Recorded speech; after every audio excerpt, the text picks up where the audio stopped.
Good morning, everyone. My name is Stacy Robinson, and my pronouns are she, her. I am a member of the UUI transition team, helping the congregation navigate this time of ministry, interim ministry.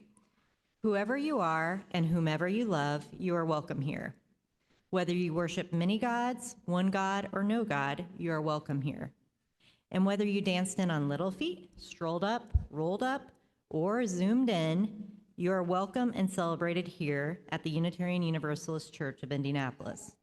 We are so glad you are here with us today, and we hope you find this service inspiring and meaningful. During our service, there is time for sharing the joys and sorrows of our lives with one another. Cards for sharing your joy or sorrow are on the table by the entrance to the sanctuary.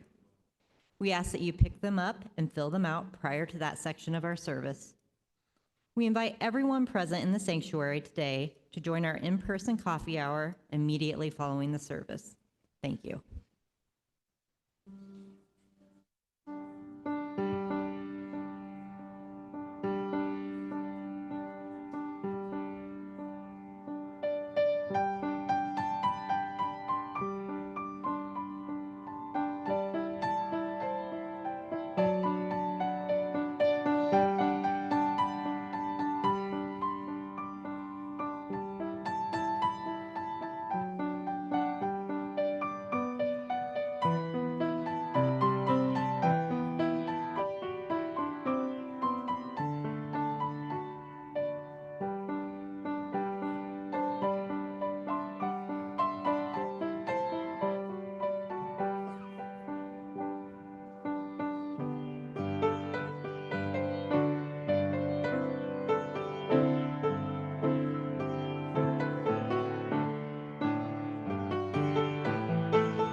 Good morning.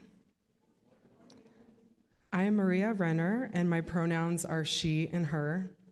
I'm honored to serve our congregation today as worship associate. A lit chalice is the symbol of our tradition, serving as a beacon of hope. Today, we're inviting up Austin, Amy, and Augie to light the chalice. As we light our chalice in the sanctuary, I invite those on Zoom to light a chalice or a candle and to type your location in the chat. Our chalice lighting and opening words today are by Jane Malden. For our community gathered here, for the spirit that called us together and drew us to this place, we give thanks this day. For moments we have shared with others, for times when we have reached out across barriers of distance and fear, for times when others have reached out to us, for moments when we have discovered another along our path, we give thanks this day. For this community of celebration and growth, introspection and solitude, and for those moments of that peace which passes all understanding, we give thanks this day. For our gathering together out of distant places, for our weaving together out of many separate selves this hour of celebration and worship, we give thanks this day.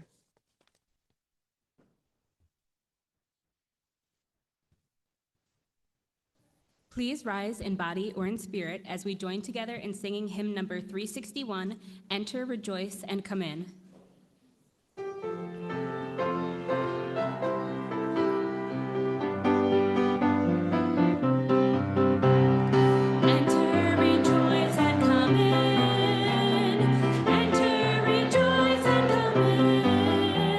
Today will be a joy.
Would you please join me now in saying our covenant, which is also in your bulletin?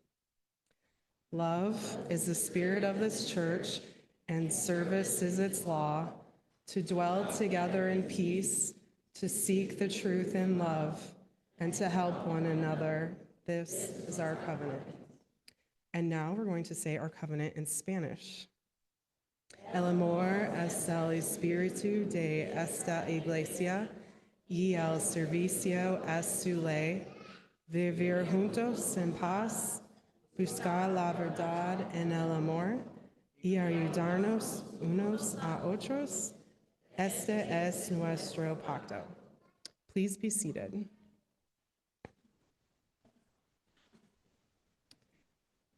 Our congregation is a lively community with many opportunities to participate. Please check your order of service for a selection. But today we have two announcements this morning. The first is that UUI is sponsoring a fun event to burn off your Thanksgiving dinner. Join us at Contra Dance here Saturday, November 30th at 7 p.m. to live music. See details in the bulletin and e-blast. And the second announcement we have from the Special Funds Committee and Cindy Wilson.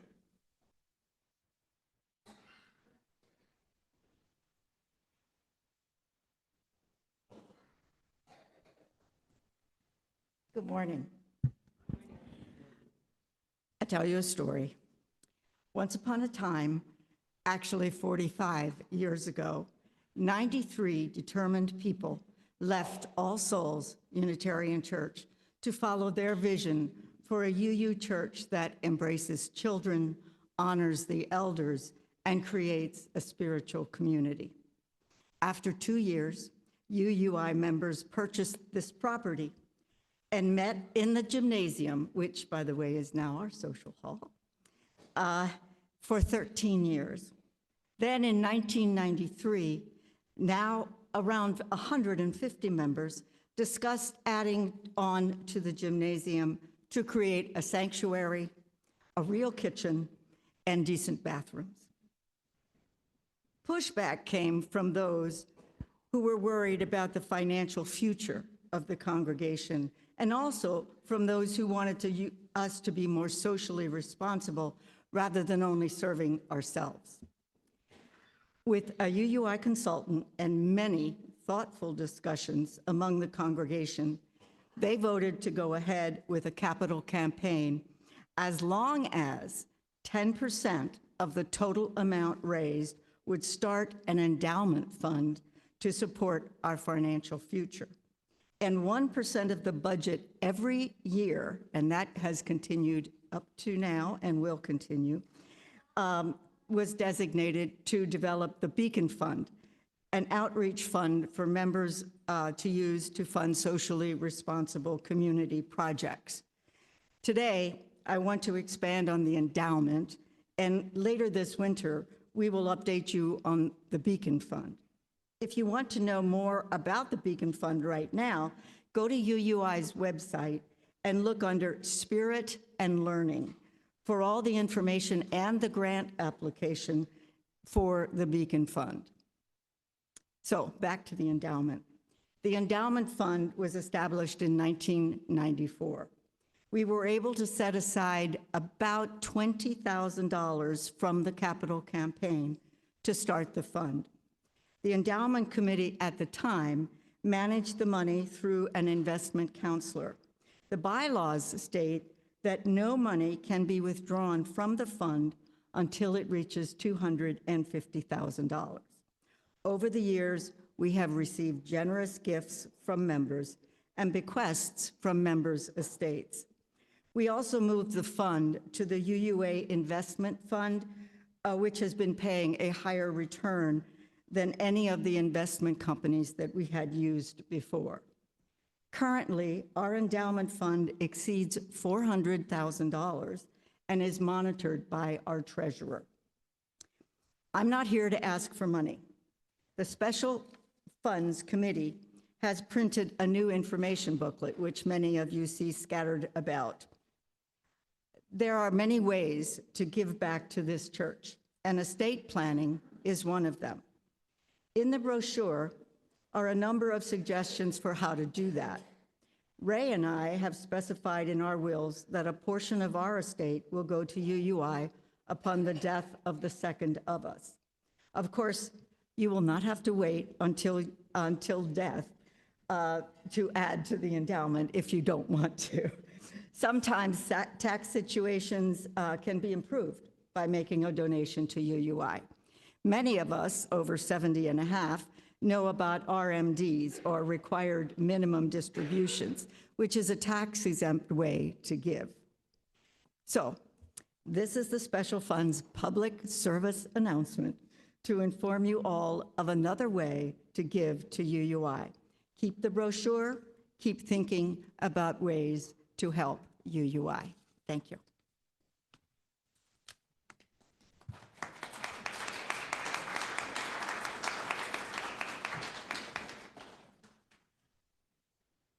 I love how this community is grounded in its past and also forward-looking.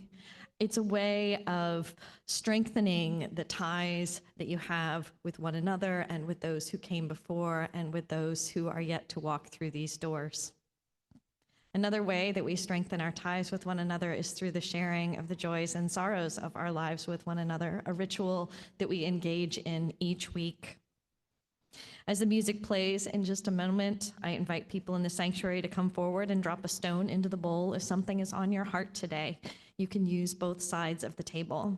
And if you've written your joy or a sorrow on a card, please leave it in the basket on the table, and I will read it out loud.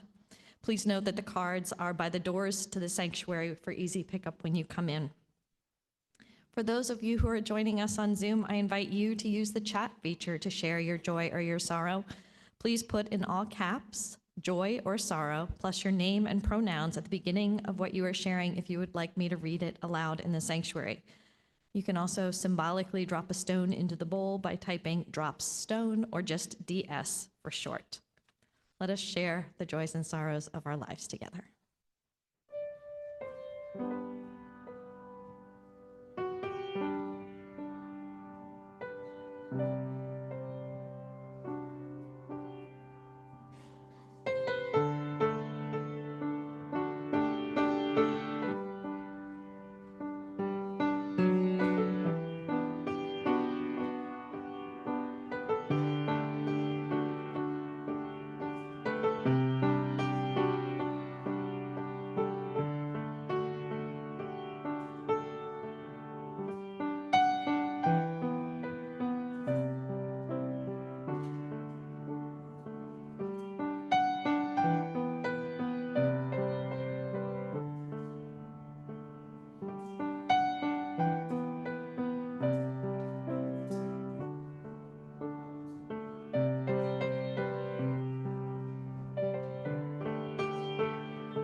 These are the joys and sorrows that were written down today.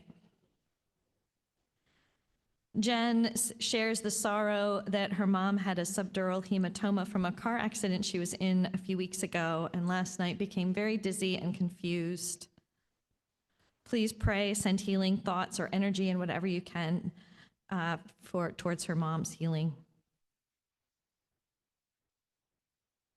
Sandra shares a joy to have her son Mark visiting, who she doesn't see often in person since he lives in Wisconsin.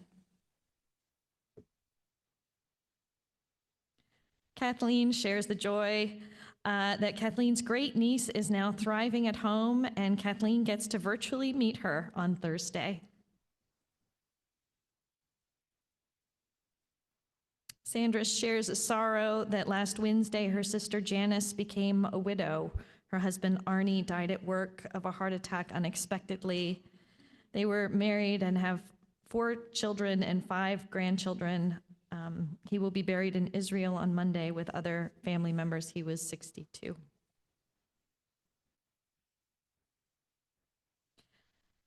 Silas shares the joy that he is just happy to be here.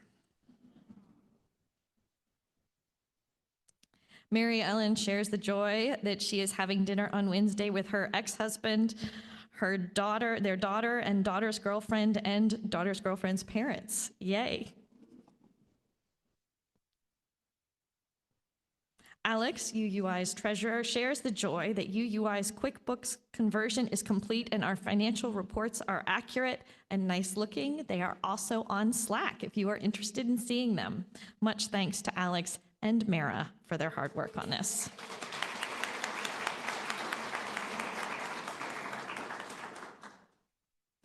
And Savvy shares the joy that she is staying with her grandma for a couple of days. Though they may not be shared today, we know there are many more joys and sorrows that remain in our hearts and on our minds. Let us pause now in the spirit of meditation. Spirit of life and love, we come this morning with different hopes and dreams, different joys and sorrows. Some of us come feeling broken, hurt, confused, or afraid, in need of support and love and acceptance. Some of us come exultant, wanting others with whom we can share our celebration. Some of us come curious, looking for answers or for companionship on this journey that is life. Some of us come to reconnect with old friends and some to make new. And some of us come for a reminder that we are lovable and that we are loved. We are grateful to come together in this moment, in this time together, to share the complexities of our lives with one another, and grateful for the ability to seek truth and meaning together in community. Blessed be. Amen.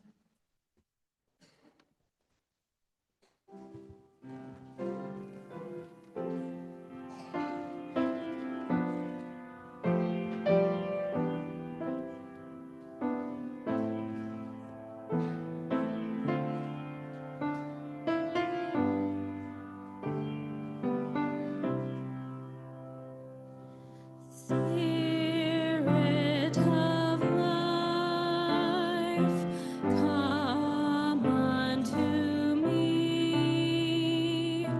Sing in my heart all the stirrings of compassion. Blow in the wind, rise in the sea, move in the hand, giving life the shape of justice. Roots hold me close, wings set me free. Spirit of life, come to me, come to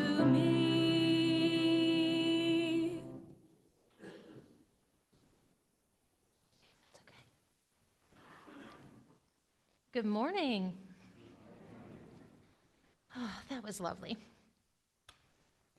This is a time in our service where people of any age are welcome to join me up front.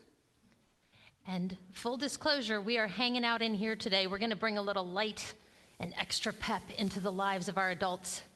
And this is an all ages service, but we can hang out up front right now. So please feel free to have a seat, because I'm excited to see you all today. And I knew that we would be talking about gratitude today. So I've been thinking about this all week. And I've had some really good conversations too about things people around me would be grateful for. Did you know that sometimes people are grateful for interrupting? I know, this doesn't sound like a thing, right? Does everybody know what interrupting is? Knock, knock. Interrupting cow. Moo! That's interrupting. Okay. But sometimes interrupting can be a good thing. Some things need to be interrupted. I know some people have heard that joke. I thought you might have. Lennox, I see your hand. Did you have a thought? A volcano interrupts. That's a good thing to interrupt, for sure. There are definite consequences to volcanoes, and it would be good to interrupt them. All right. So I'm going to tell you a couple of stories about good interrupting, okay? And these are stories I made up, but they're all based on things that I've witnessed at other UU churches during the 30 or so years, we're not counting, that I've been UU. Okay, so here's the first one. One Sunday during coffee hour, a grown-up named Bob Vance, that didn't get a laugh at all. Yeah, it's canonical. He's Unitarian Universalist. Look it up. So if you're an Office fan, there's a Unitarian Universalist on The Office, and he's in this story because I took liberties. So one Sunday during coffee hour, a grown-up named Bob Vance was chatting with his coming-of-age mentee, Mariana Lopez, when another grown-up, Rachel Romano, joined them. Rachel turned toward Mariana and said, "Oh, Mariana, my Latina amiga, buenos dias. ¿Cómo está usted?" Me too. Mariana gave a nervous little laugh, though, like she wasn't sure how to answer. She looked really surprised and kind of uncomfortable. Bob was uncomfortable, too. You have a question, Lennox? Can I answer it in 1 minute? Thank you so much. He had no idea if Mariana spoke Spanish or not, but he definitely knew that she hadn't invited Rachel to speak Spanish to her. It seemed like maybe Rachel was stereotyping Maria, but Bob wasn't sure how to explain this to Rachel. Then he had an idea. He looked at her, threw out his arms, and said, "Buongiorno, Rachel, ¿cómo estai?" Rachel looked surprised. She said, "What? Don't you speak Italian?" asked Bob. "You have an Italian last name." "No," said Rachel, "I don't speak Italian. I think maybe my great-grandma did, maybe." "Ah," said Bob, "so I guess not everybody speaks the language of their ancestors." Rachel walked away in a bit of a huff. "Thank you," whispered Mariana. "No problem," said Bob. "Now, what were you saying about your robotics club?" Now, you might be thinking, I bet that would never happen here. But you know what? I've seen it happen in UU spaces like more than once, like more than 4 times. And the first time it happened, I totally froze. So that's why we tell stories like this to each other, so that when it happens in front of us, we won't freeze. Now, what was your question, Lennox? Do you remember? Oh, I know. I love the birdies. And you know what? During coffee hour, I bet you could figure out, if you asked around, who fills those bird feeders. Yeah, because there's somebody that does it, right? Just like, do we humidify this piano, Jill? Does this piano get humidified?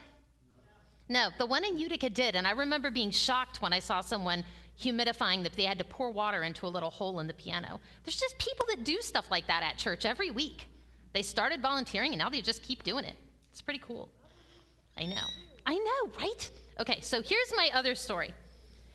Charles was playing a board game with a bunch of his friends at a church event for middle schoolers, and some volunteers had just shown up to help with lunch. One of them, Lisa, came over to Charles.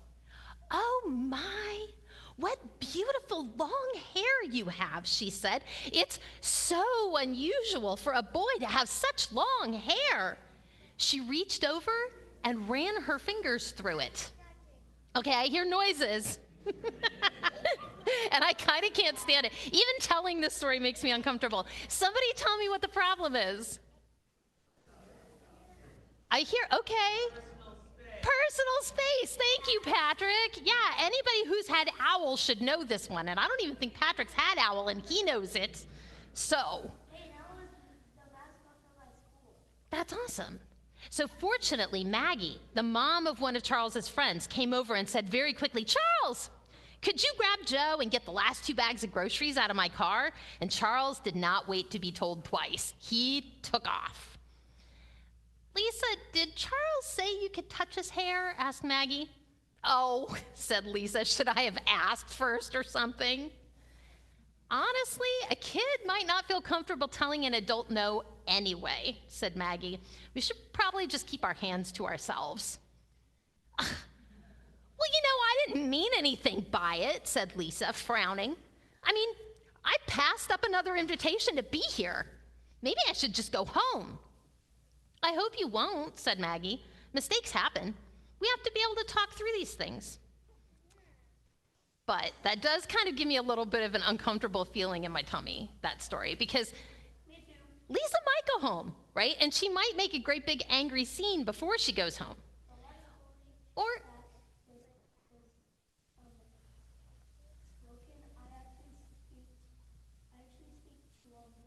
you actually speak 2 of those languages, Spanish and Italian. I want to hear more about that in coffee hour. I'm just letting you know. I'm going to come ask you about it.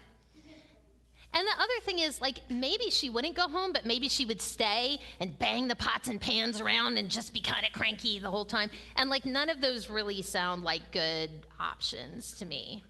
But I hope she'll take a beat and think about what Maggie said. Because a person named Henry Cloud once said, "This is one of the marks of a truly safe person. They are confrontable." Does anybody know what it means to confront somebody? What do you think, Lil? To be able to tell them that they've made a mistake. People can call you in and they can point that out and you won't freak out because we're all here to learn and we're on the same team and we're all trying to improve. Did you notice I didn't have any kids interrupting harm in these stories? No. You didn't notice that? It's a shocker. I buried the lead. Why didn't I have any kids be the ones who interrupted the grown-ups in this story? Anybody got any ideas?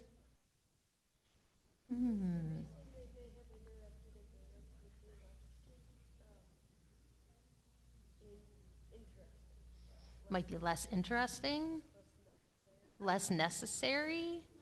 Maybe. I don't know, some of our kids are really good at interrupting harm, I gotta be honest.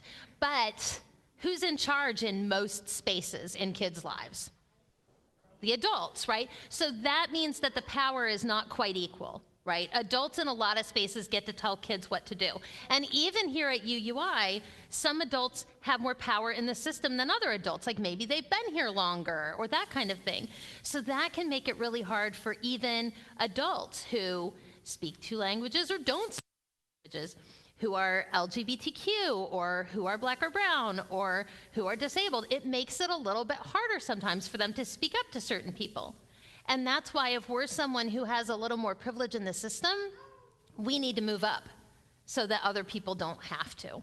It's a really important skill.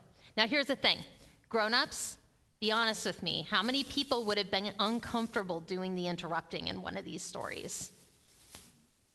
Right? It is uncomfortable to do. Maybe the person that you have to interrupt is your friend. Or maybe they've gone here for 30 years and you've been here for a year. Or maybe you're scared that they'll get really mad at you or that they'll make a fuss. We are all very conditioned to avoid making a fuss. And so that can be scary. But we have to interrupt harm to live into our UU values. Yes, ma'am. You always interrupt your brother? See, now that's a really good example of power dynamics. I am much more comfortable interrupting my sister than I would be interrupting a teacher, for example, or the principal. So those are places where the power level is a little bit different. And it means so much to the person who is being made uncomfortable and maybe even harmed in that situation. It tells them that they're not alone, and it tells them that we know we're not perfect, and it tells them that we're working on it. So it might be worth sticking around for us, which is pretty cool. It's something to be really grateful for. So we are going to return either to where we were sitting before or to, if we were in the children's area, if you want me to show you how to make one of the dice that was in your mailbox ministry this morning, you can let me know, and I will give you a hand as we participate in the rest of the service. Thank you so much.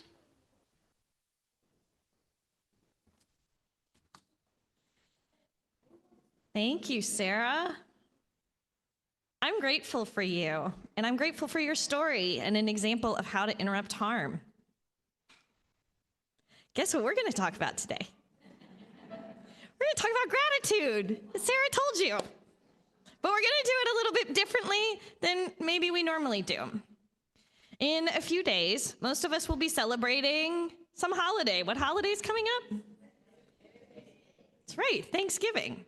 Once upon a time, we were taught that Thanksgiving was a day to reflect back to how the Pilgrims and the Native Americans sat down together at a friendly feast.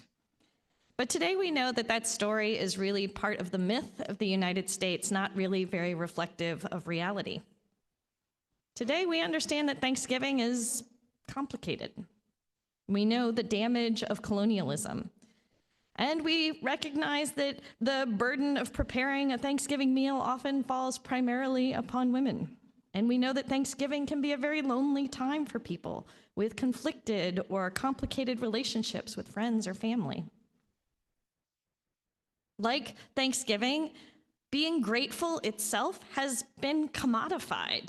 That means that the practice of expressing gratitude has been turned into a marketable product and is sometimes used to try and keep people in their place. You should be grateful, as a way of suppressing genuine negative emotions.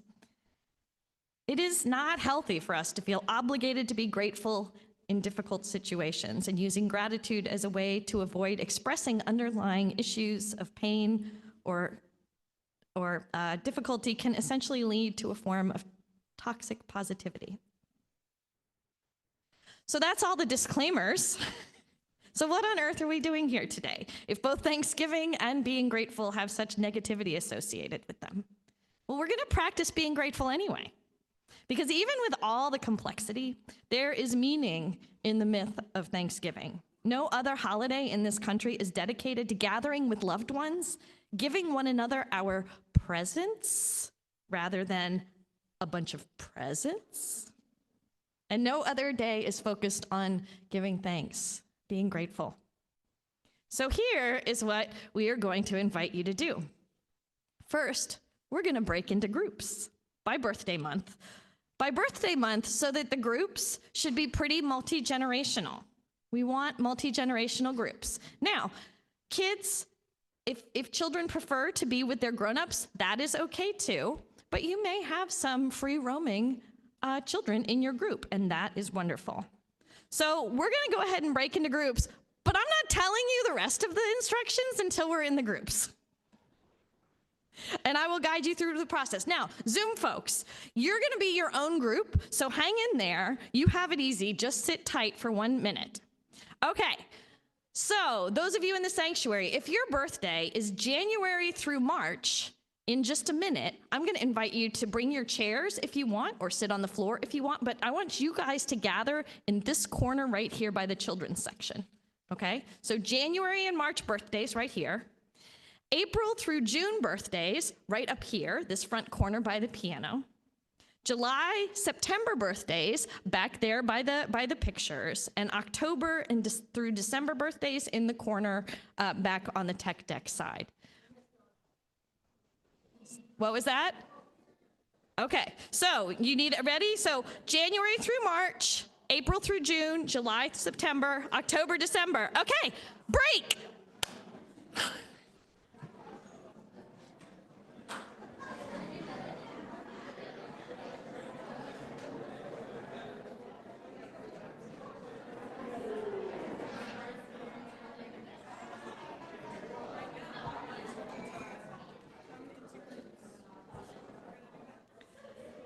You probably are going to want to sit down, either on the floor or a chair.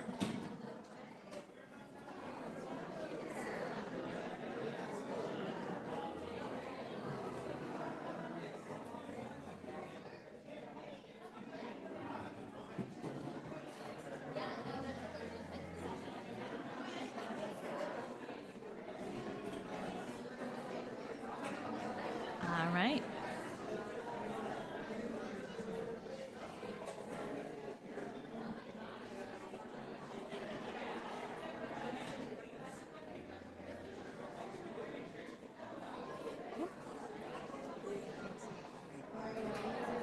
Excellent.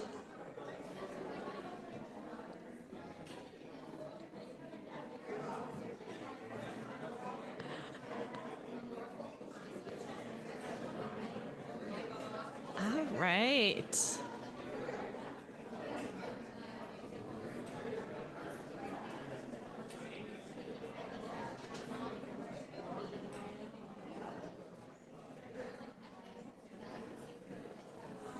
Nice work.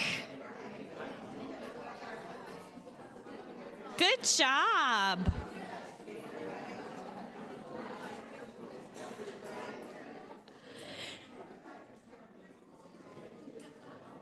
So one of the things that I love so much about this congregation is your willingness to just do things. I love how UUI, when you come to church, you're just not going to know what's going to happen. And you all just go with it. So thank you. Okay, so get situated where you're sitting. Adjust your posture. Close your eyes if you feel comfortable doing so, but you don't have to close your eyes if you don't want to. And take a deep breath.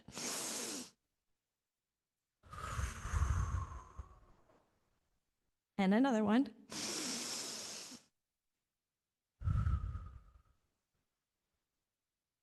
All right, I'm going to ask you to just be in this moment, just this moment. And we're going to see how quiet we can get just for a moment. Can we all be still and quiet? Maybe not. Can you hear the fans buzzing in the ceiling? Can you hear the person next to you breathing? I want you to think of 4 different things that you can hear.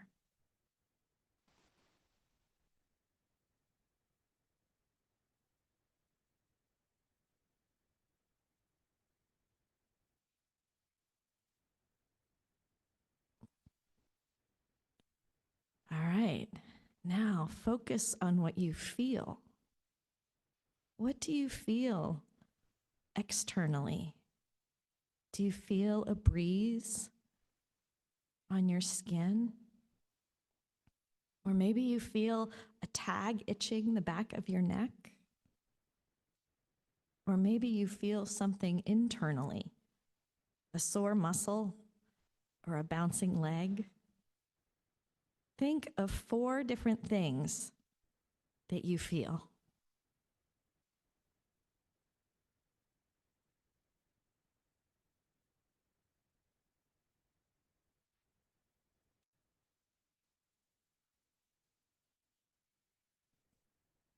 And now, what about what you can smell?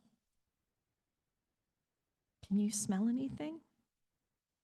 Can you smell the crayons from the kids' table? Or the coffee you just sipped a few minutes ago?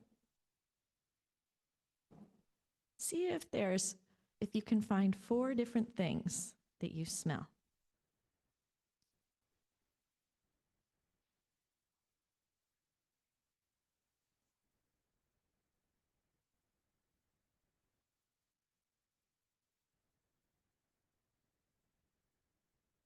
All right, and now I invite you to think of 1 or 2 or even 3 things that you feel gratitude for, that you are thankful for in this very specific moment. just right here, just right now, a few things that you are grateful for in this moment.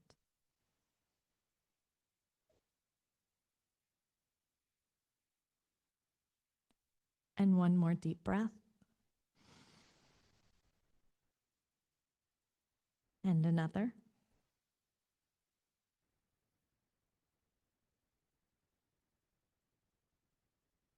And if your eyes are closed, I invite you to go ahead and open them and look around at each other and the people in your group and smile. And let us be together just in this moment with all of the complexities of our lives. And let us be together and smile and take one more deep breath.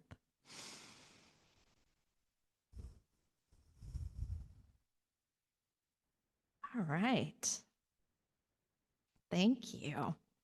Now that we are all grounded in this specific moment, I invite each person in your group to go around and share something that you thought of that you're grateful for right in this moment. But before you go around, I want you to choose someone in your group to be the reporter, because after everybody in your groups gets a chance to share, I want you to talk about what you noticed about people sharing. So first you're going to share, and then you're going to talk about what you noticed about what people shared. And then your reporter will bring that noticing back to the large group to share at a microphone at the front of the sanctuary. So your reporter should be comfortable speaking in front of the group. And for those of you who are on Zoom, you will be your own group. You will be unmuted, and I invite you to choose a reporter and have this discussion among yourselves. All right. Now, we don't have a lot of time. You have 10 minutes to share about what you're grateful for and then what you notice about everybody sharing. Begin.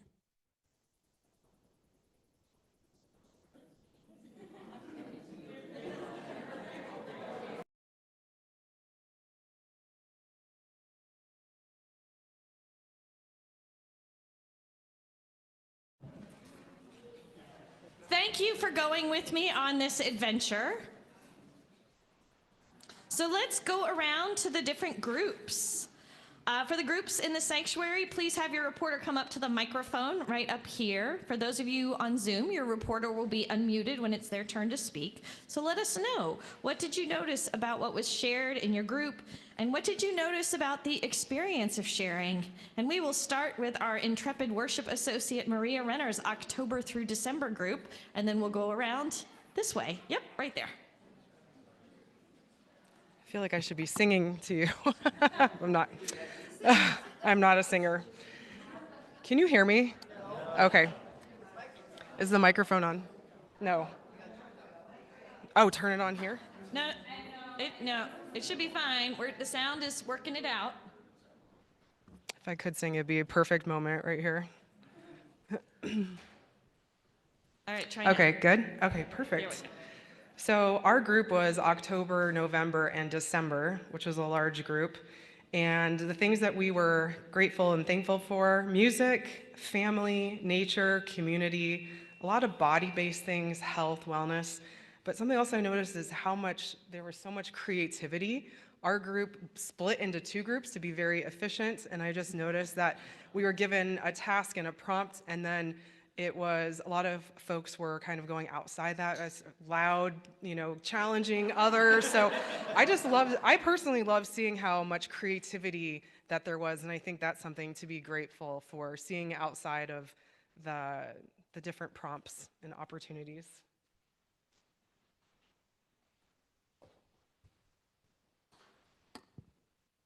I'd be thankful for being taller.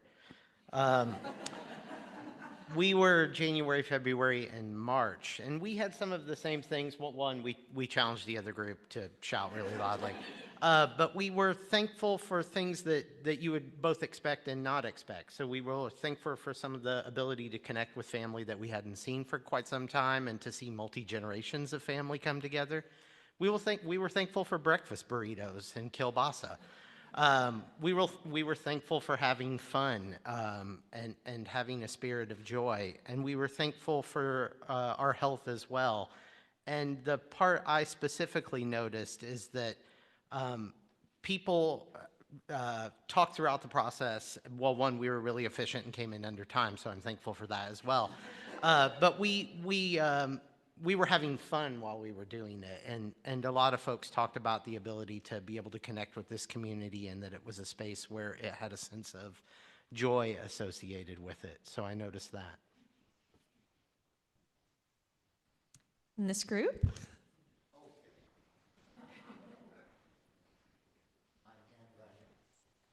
My handwriting leaves a lot to be desired, but we had a lot of fun, so that's what main thing counts. Thoughts expressed, ability to drive, childhood, nice weather, medical profession, family, comfort, good sense of humor, life's basics,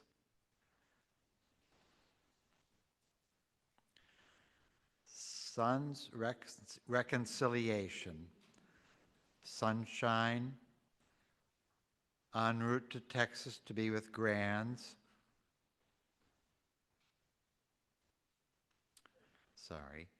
community, this space, volunteers, medical community, relationship with wife, everyone here, curiosity, mac and cheese, life.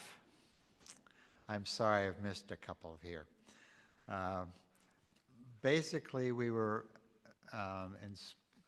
inspired by how comfortable we became with one another. People were smiling. We tried different something. And the comfort zone that developed. So I'd say bravo for you all. Thank you, Gary.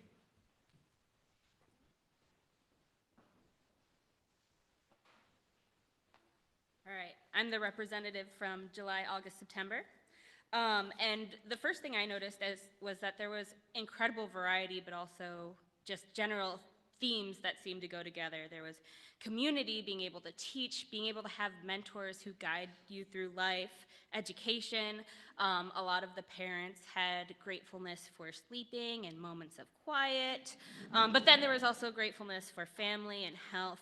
But my favorite part of our sharing was the gratitude for hearing other people's gratitude and how that can just change your perspective in everything, and that being able to recognize that gratitude and seeing everyone smile when they heard what someone was grateful for, that was my favorite part of our experience.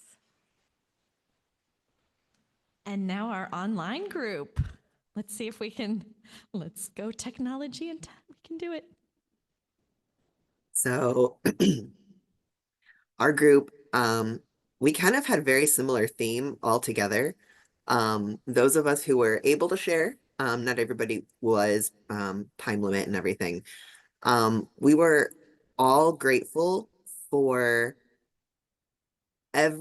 people and animal companions. We are grateful for the tech team and being able to have this Zoom space with each other. We're grateful for being able to connect from our homes, even if we can't be there in person. We were so grateful for our animal companions, who are, beings just as another human, who keep us company, provide us with love. We provide them with love. Very grateful for professors, mentors, and the people in our lives who support us, especially as, we attend Zoom and we're able to be together in this community, even if we're not there in person. Thank you. And a big round of applause to all of you. Thank you for participating in this.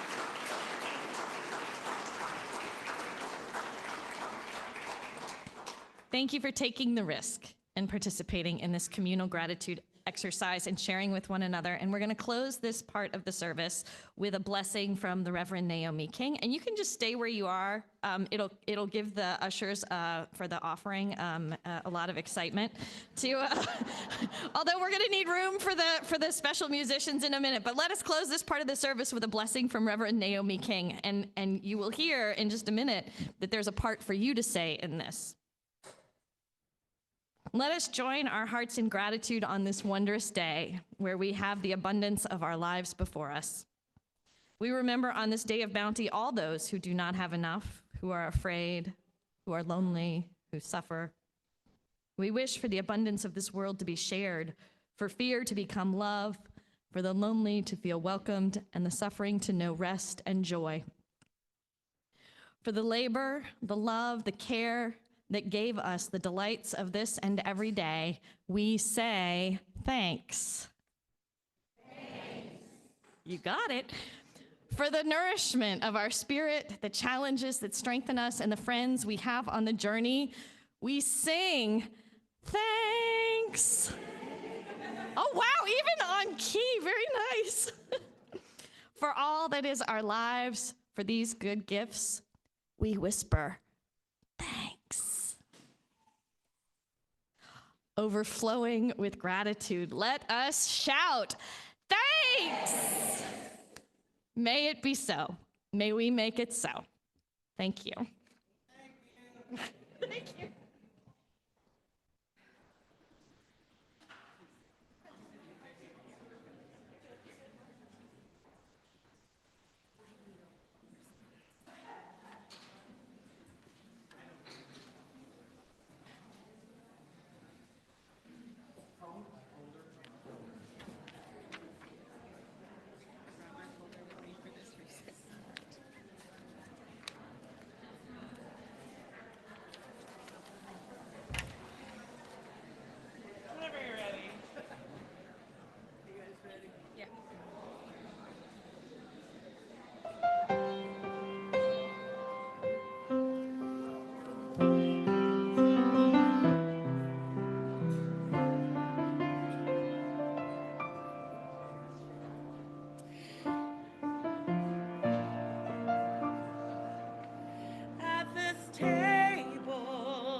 song was so beautiful. Every month, UUI gives half of the Sunday collection to a cause chosen by the Social Justice Committee. The November Share the Plate offering will go to the UUI Giving Tree.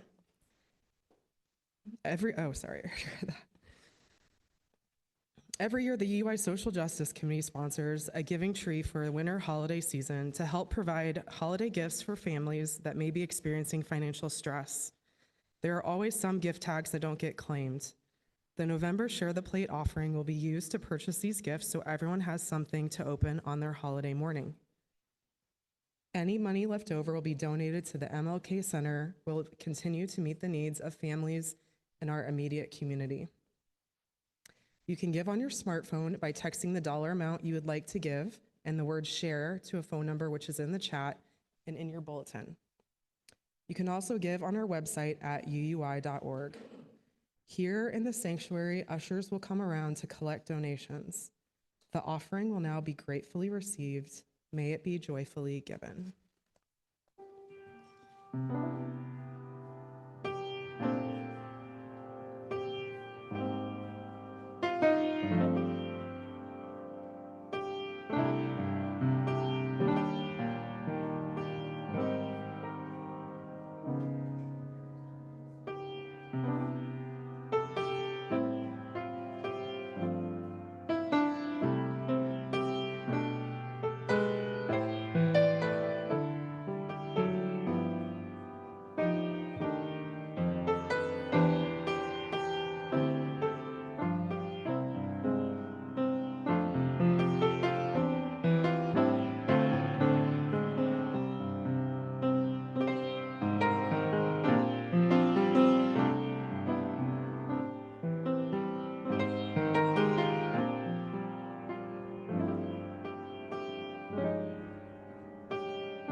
Thank you for your generosity. Please share something you are grateful for in the Talk About the Sunday Service Slack channel. Our closing words today are from Cheryl Block. As we go forward into this frightening, exhilarating, confusing, miraculous world, may we offer our comfort to the afflicted, our love to those who are lonely, and our wish for all to be safe.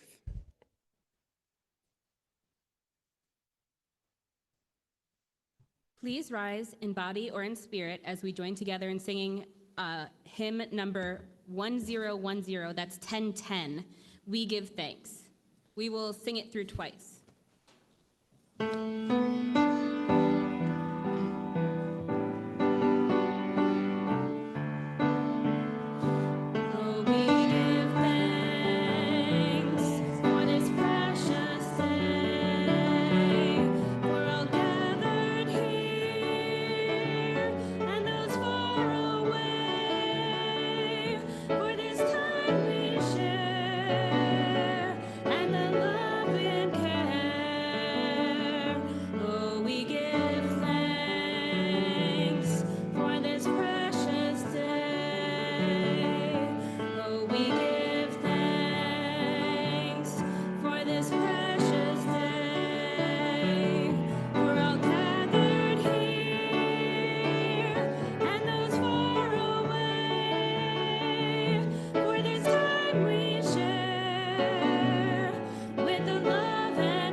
Please join me in our chalice extinguishing words on the screen and printed in the order of service. Now, we extinguish the flame of our chalice, but not the light of understanding, the warmth of compassion, or the fire of commitment. Let us keep those with us until we meet again. Go in peace.